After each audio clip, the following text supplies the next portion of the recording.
পার্কিংটা একটু কাছে আসো। এই পার্কিংটা যে পারে সে ডানে বামে কতটুকু কাটতে হবে, কতটুকু কাটলে কতটুকু যায়। এই যে পার্কিংটা দিকে দেখো, এই যে যে ফ্ল্যাগগুলো দিয়ে রাখছে, যে 6টা রড দিয়ে পার্কিংটা বানাইছে, এটা তো মাইপে বানাইছে।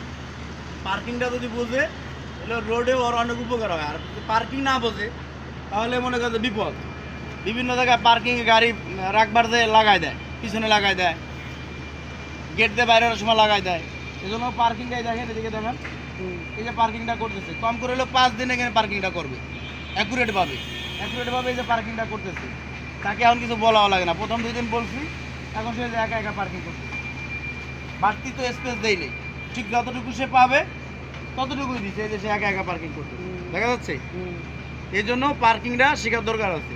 তাই আর দেরি না করে বিআরটিসি আপনার হাতের পাশে যে অফিসে আছে সেই বিআরটিসিতে আপনি যোগাযোগ করে ভর্তি হন। ভর্তি হইতে মাত্র 8,000 টাকা লাগে, 8,000 টাকা 1 মাস। আর মেয়েদের জন্য 7,200, মানে 10% ছাড় আছে। ধন্যবাদ। আবার সামনে যাই।